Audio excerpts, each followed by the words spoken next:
Okay, so the melodrama in Sailor Moon Crystal is getting about as thick and impenetrable as kaiju hide. Episode 24 begins with the scouts confronting the remnants of the Black Moon clan in front of the Crystal Castle. And of course, the Wicked Lady is monologuing and rubbing her control over Tuxedo Mask in Sailor Moon's face. Since when is Sailor Moon the Jerry Springer show? I don't know. The good guys are begging the pink-haired villainess to snap out of it, even as she crashes more black crystals into the planet. But there's still hope, because Sailor Moon is just brimming with anime magic. Meanwhile, at the Gates of Time, Sailor Pluto wants to help, but she's not allowed to move from that one spot. Oh well, my dear, that's how the planet, the cookie, crumbles. Then, in response to Planet Earth's impending doom, Prince Diamond offs his bro Sapphire and attempts to do the same to the Wise Man. But then, in a legitimately unpredictable twist, it turns out the old geezer's soul is now one with Planet Nemesis, which is close to pulling a Majora's Mask on Crystal Tokyo. But rather than continue the space magic slap fight, Sailor Moon just gives the Wicked Lady her silver crystal. And then, in a move straight out of Looney Tunes, Prince Diamond just grabs the two silver crystals and plans to smack them together, blowing up Earth. I'm looking forward to the earth-shattering kaboom.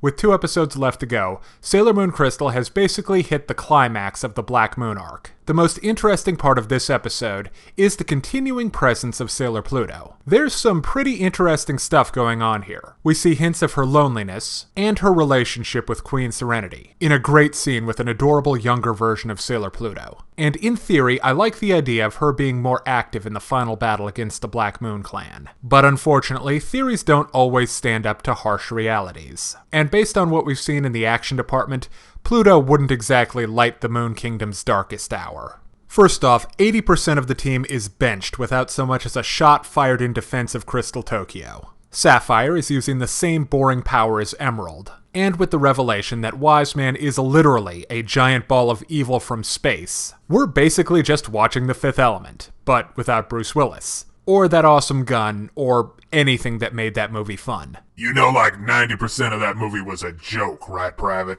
Yeah. Speaking of jokes, this episode did make me laugh. It wasn't intending to, but hey, at least I felt something. The first time was seeing Sailor Moon hit by Tuxedo Mask with the scepter they created together. Now, I know this is supposed to be just awful, the literal manifestation of their relationship being used as a weapon of violence. But the posing they use, he may as well have just been using a giant cartoon mallet. The second time is when PD snatches the 2 silver crystals. He just grabs them out of Wicked Lady's hands. This scene was just begging for the fail sound.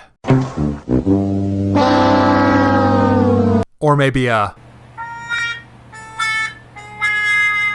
And I know that the loss of his brother and Wise Man's betrayal have turned Prince Diamond into a Section 8. But he looks ridiculous as he literally bashes 2 rocks together. Okay, now it's time to break down the good and the bad in Sailor Moon Crystal episode 24. On the good side, Sailor Pluto's B-plot might potentially have something interesting in it somewhere down the road. But on the downside, the action was non-existent, the drama was laughable, the show fails spectacularly at visualizing battles between superpowered beings of good and evil, and the Wicked Lady continues to be icky. So I give Sailor Moon Crystal episode 24 a 2 out of 5. If you're interested in more reviews of anime, movies, TV shows, comic books, and video games, check out my channel on YouTube at StupidPrivate913, or find my Facebook and DeviantArt pages for video updates and more.